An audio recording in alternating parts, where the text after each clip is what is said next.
صاف نظر آتا ہے کہ یہ سورہ ایک دعا ہے۔ اس کا بڑا میجر حصہ جو ہے، کم سے کم نصف، وہ ایک دعا پر مشتمل ہے۔ اہدنا الصراط المستقیم صراط الذین انعمت علیہم غیر المغضوب علیہم ولا الضالین، اور اس کا تعلق ہے چوتھی آیت کے نصف آخر سے، ایاک نستعین، اے رب ہم تجھی سے مدد مانگتے ہیں اور مانگتے رہیں گے، اور اس مدد کی بلند ترین شکل کیا ہے، اعلیٰ ترین صورت کیا ہے کہ ہمیں صراط مستقیم کی ہدایت بخش۔ لیکن یہاں پر دعا کا اسلوب تو ہے، یہاں کوئی لفظ قل نہیں آیا کہ اے لوگو یہ کہا کرو۔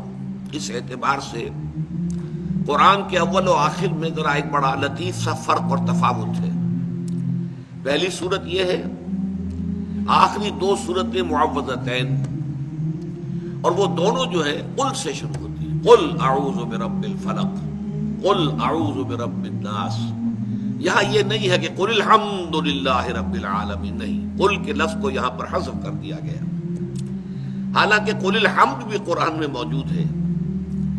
آپ کے علم میں ہوگا بہت سے حضرات کے کہ سورہ بنی اسرائیل کی آخری آیت ہے، وَقُلِ الْحَمْدُ لِلَّهِ الَّذِي لَمْ يَتَّخِذْ وَلَدًا وَلَمْ يَكُنْ لَهُ شَرِيكٌ فِي الْمُلْكِ وَلَمْ يَكُنْ لَهُ وَلِيٌّ مِّنَ الذُّلِّ وَكَبِّرْهُ تَكْبِيرًا۔ تو قل کے ساتھ بھی الحمد جو ہے قرآن میں موجود ہے، لیکن یہاں نہیں ہے۔ اس کی وجہ کیا ہے؟ در حقیقت یہاں اللہ تعالیٰ اپنی طرف سے کوئی دعا نہیں سکھا رہے ہیں، بلکہ فطرت انسانی کی ترجمانی کر رہے ہیں۔ یہ بات ہم نے سورہ لقمان کے دوسرے رکوع کے ضمن میں بھی اچھی طرح سمجھ لی تھی کہ دو چیزیں اگر میسر ہوں، نمبر ایک، انسان کی فطرت جو ہے وہ اپنی سلامتی اور صحت پر برقرار ہو، نہ وہ کرپٹ ہو نہ پرورٹ ہو، اس کو ہم کہتے ہیں فطرت سلیمہ، اور اس کے ساتھ ہی انسان کی عقل، اگر اس پر نہ تکبر کی پٹی بندھی ہوئی ہو اور نہ تعصب کی، تو اس کو ہم کہتے ہیں عقل سلیم۔ فطرت سلیمہ اور عقل سلیم، یہ دو چیزیں اگر انسان کو مہیا ہو جائیں تو انسان از خود اس کائنات کے بنیادی حقائق تک پہنچ جاتا ہے۔ اسے کسی وحی، کسی نبی، کسی رسول کی ضرورت نہیں، محض اپنی فطرت سلیمہ کی رہنمائی میں اور عقل سلیم کے سفر کے نتیجے میں وہ اس حقیقت کو پا لیتا ہے کہ اس کائنات کا ایک خالق ہے، مالک ہے، رب ہے، پروردگار ہے، پالنہار ہے۔ وہ تمام جو بھی اچھی سے اچھی چیزیں ہو سکتی ہیں، تمام جو بھی محاسن اور کمالات ہو سکتے ہیں، ان سب سے متصف ہے، اس کی صفات کمال جو ہے، اور وہ ہر عیب سے پاک ہے، ہر نقص سے، ہر کوتاہی سے، ہر ضعف سے، ہر احتیاج سے۔ نمبر دو یہ کہ انسان کے اعمال جو ہے نیکی اور بدی، یہ بیکار جانے والی چیزیں نہیں ہیں، یہ اکاؤنٹ فار ہو کر رہیں گی، نتیجہ نکلے گا۔ گندم از گندم بروید جو سے جو، گندم سے گندم اگتی ہے، جو سے جو پیدا ہوتا ہے۔ اب اگر ایسا دنیا میں نہیں ہو رہا ہے، ہم دیکھتے ہیں کہ نیکوکاروں کے لیے یہاں مصیبتیں ہیں، فقر و فاقہ ہے، تکالیف ہے، اور بدکار، بدماش، شریر، گنڈے، حرام خور یہاں پر عیش کر رہے ہیں، اور اکثر و بیشتر اقتدار اور اختیار معاشرے میں انہی کے ہاتھ میں ہوتا ہے۔ تو اگر یہاں پر الٹی گنگا بہتی نظر آ رہی ہے تو اس کا مطلب ہے ایک اور عالم ہونا چاہیے کہ جس میں یہ گندم از گندم برویت جو سے جو والا معاملہ ہو جائے، حق بحقدار رسید، نیکوکاروں کو ان کو نیکی کا پورا بھرپور صلہ اور بدلہ مل جائے، بدکاروں کو اور شریروں کو ان کی شرارتوں اور بدکاریوں کی پوری پوری سزا مل جائے۔ یہ ہیں دو بنیادی حقائق جن تک کہ انسان از خود پہنچ جاتا ہے۔ البتہ اس کے بعد انسان کو سمجھ میں آ جاتی ہے بات کہ وہی جو ہستی ہے پیدا کرنے والی اور پالنہار، وہی اس کی مستحق ہے کہ بندہ اس کے سامنے عاجزی کرے، اظہار تذلل کرے، سر جھکائے، رکوع کرے، اس سے دعائیں کرے، اس سے محبت کرے، اس سے لو لگائے، اسے اپنا محبوب حقیقی، مقصود اصلی بنائے، اس کے لیے اپنا تن من دھن لگانے کے لیے تیار ہو جائے۔ البتہ یہ کہ اس دنیا کی عملی زندگی میں قدم قدم پر ایسے مسائل آ جاتے ہیں کہ کیا کروں کیا نہ کروں، اس کا فیصلہ نہیں کر پاتا انسان۔ بال سے زیادہ باریک اور تلوار کی دھار سے زیادہ تیز جو ہے وہ انسان اس دنیا میں محسوس کرتا ہے کہ ہر قدم پر یہ دو راہ آ گیا، اب میں کیا کروں۔ اس کی عقل قاصر ہے، اس تفصیلی ہدایت کے لیے وہ محتاج ہے اللہ کا۔ اللہ بتائے اسے کہ وہ کیا کرے کیا نہ کرے۔ انفرادی سطح پر تو پھر بھی اس کے اندر اللہ تعالیٰ نے نیکی اور بدی کی جو پہچان ودیت کر دی ہے، تو انفرادی اپنے رویے میں تو انسان پھر بھی اپنی فطرت کی رہنمائی میں سفر کر سکتا ہے۔ اجتماعی معاملات میں آ کر اس کے سوا کوئی چارہ کار نہیں ہے کہ گھٹنے ٹیک کر، اور یہ میں آپ کے اس لیے الفاظ استعمال کر رہا ہوں، کو معلوم ہے کہ عیسائیوں کی عبادت جو ہے وہ گھٹنے ٹیک کر ہوتی ہے، وہ سجدہ وغیرہ اس میں نہیں ہے، لیکن دے نیل ڈاؤن، ان کے جو گھٹنے ہیں زمین پر لگ جاتے ہیں۔ تو گھٹنا ٹیکنا ہمارے ہاں بھی ہے، گھٹنے ٹیک کر اللہ تعالیٰ سے یہ دعا کی جائے کہ پروردگار تو ہی ہدایت عطا فرما۔ وہ لمیٹیشن میں پہلے بیان کر چکا ہوں۔ عورت جو ہے محض عورت ہونے کے ناطے سوچ سکتی ہے، غور کر سکتی ہے، اس کے احساسات ایک عورت کے احساسات ہیں، مرد کے احساسات کا اسے کوئی اندازہ نہیں ہو سکتا۔ وہ اگر سوچے گی تو ایسا نظام بنائے گی جس میں عورت کے حقوق پوری طرح محفوظ ہو جائیں، مرد کا بیڑا غرق ہوتا ہے تو ہوتا رہے۔ مرد اگر سوچتا ہے تو ظاہر بات ہے بحیثیت مرد سوچتا ہے، اس کے احساسات جو ہے وہ صرف بحیثیت مرد ہیں، وہ اپنے مسائل کو جانتا ہے، وہ اپنے جو تقاضے ہیں مطالبے ہیں ان کو پہچانتا ہے۔ وہ نظام بنائے گا تو عورت کو وہ بھیڑ بکری کی طرح کی ایک ملکیت بنا دے گا، جوتی کی نوک بنا دے گا، کوئی حیثیت اس کی نہیں رہے گی۔ اسی طرح مزدور اپنے مسائل کو جانتا ہے، اس کے سر پر سوار ہے مسائل، اسے اس سے غرض نہیں کارخانے دار کا بیڑا غرق ہوتا ہے یا جو بھی کچھ ہو، اسے تو اپنے مسائل کا حل چاہیے۔ وہ نظام بنائے گا تو وہ تو ظاہر باتیں ویسے ہی ہوں گے۔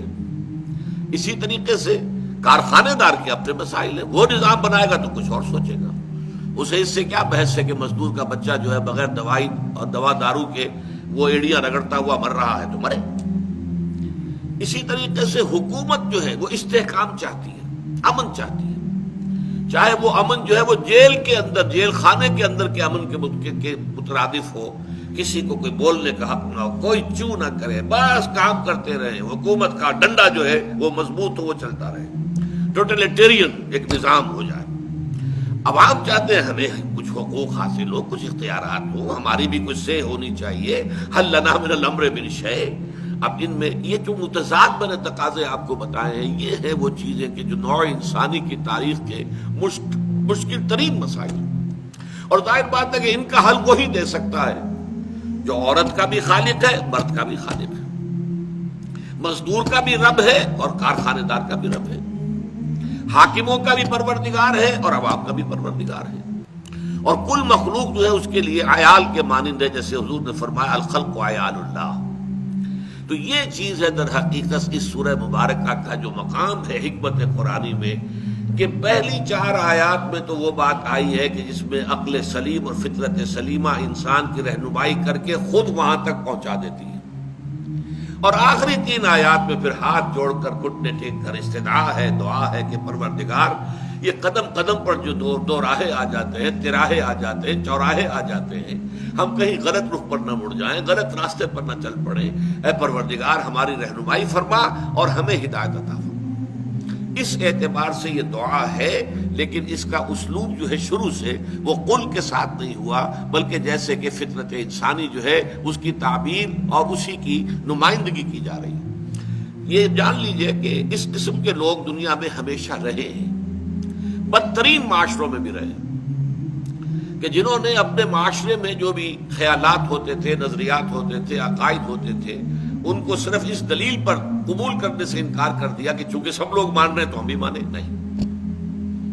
انہوں نے سوچا، غور کیا اپنی عقل سلیم کی رہنمائی میں، اور انہوں نے اپنے معاشرے کے اندر جو بھی خیالات رائج تھے انہیں رد کر دیا اور تلاش حق کے اندر نکل کھڑے ہوئے۔ دیکھیے ہم جو پڑھ چکے ہیں، تیسرا سبق ہمارا سورہ لقمان کا دوسرا رکوع، حضرت لقمان ایک ایسی ہی شخصیت کی نمائندگی ہے قرآن مجید میں، وہ نہ نبی تھے ہم دیکھ چکے ہیں اور نہ کسی نبی کے پیروکار تھے۔ اسی طرح کی عظیم شخصیت سلمان فارسی رضی اللہ تعالی عنہ، اب وہ ایران میں پیدا ہوئے ہیں، وہاں پر آگ کی پرستش ہو رہی ہے، باپ جو ہے ایک بڑا بڑے جو ہے وہ آگ کا جو معبد ہے، عبادت گاہ ہے، وہ اس کا پجاری ہے، لیکن وہ ریجیکٹ کرتے ہیں کہ یہ کیا مطلب ہے؟ اس آگ میں ہم ایندھن نہ ڈالیں تو آگ بجھ جائے، اور اسی آگ کے آگے ہم نے ہاتھ جوڑ دیے ہیں، پرستش کر رہے ہیں، اس کی تعریف کر رہے ہیں، اس سے دعائیں کر رہے ہیں۔ پھر انہوں نے ہجرت کی ہے، گھر سے نکل کھڑے ہوئے، شام میں پہنچے ہیں، عیسائیت اختیار کی ہے۔ آپ کو معلوم ہے، تفصیل میں نہیں جا سکتا، وقت کم ہے۔ پھر آخر اللہ تعالیٰ نے والذین جاہدوا فینا لنہدینہم سبلنا، یہ جو آخری آیت ہے سورہ عنکبوت کی، جو لوگ ہماری راہ میں جد و جہد کرتے ہیں، محنت کرتے ہیں، ہم انہیں اپنے راستوں کی ہدایت لازماً دے دیتے ہیں۔ اس کی ایک بڑی مثال ہے حضرت سلمان فارسی کو اللہ تعالیٰ نے بالآخر حضور کے قدموں میں پہنچا دیا، اگرچہ ان سے یہ کتنے کٹھن مراحل میں سے انہیں گزرنا پڑا۔ عین عرب کے اندر جب کہ شرک کے گھٹا ٹوپ اندھیرے تھے، ورقہ ابن نوفل، اب وہ ظاہر بات ہے کہ مکے میں پیدا ہوئے، مکے میں وہ 360 بت جہاں رکھے ہوئے تھے، بت پرستی ہی وہاں کا شعار تھا، لیکن یہ کہ انہوں نے ریجیکٹ کیا اس کو۔ شام گئے وہ بھی، حضرت سلمان ایران سے چل کر شام گئے تھے، حضرت ورقہ ابن نوفل جو ہے وہ حجاز سے، مکے سے چل کر شام گئے، وہاں جا کر عیسائیت اختیار کی، اس لیے کہ حضور کی بعثت سے قبل عیسائیت ہی دین حق تھا، اسلام جو ہے وہ عیسائیت ہی تھی۔ وہاں جا کر عیسائی ہوئے، پھر انہوں نے تورات کا علم حاصل کیا، اتنا علم حاصل کیا، عبرانی زبان سیکھی، کانا یکتب التورات فی العبرانیہ، یہ ان کی شان میں الفاظ آتے ہیں کہ وہ عبرانی زبان میں تورات لکھا کرتے تھے، عبرانی زبان کے اتنے بڑے عالم تھے، اور انہوں نے حضور کی تصدیق کی تھی، اگرچہ چونکہ ابھی حضور کی رسالت کا آغاز نہیں ہوا تھا، ابھی پہلی وحی آئی تھی جس سے نبوت کا ظہور ہوا،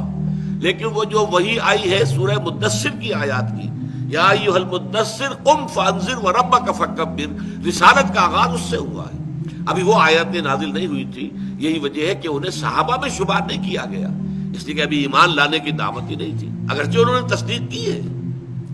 لیکن اس سے پہلے کہ حضور پر سورہ مدثر کی آیات نازل ہوتی ان کا انتقال ہو گیا۔ اسی طرح کی ایک شخصیت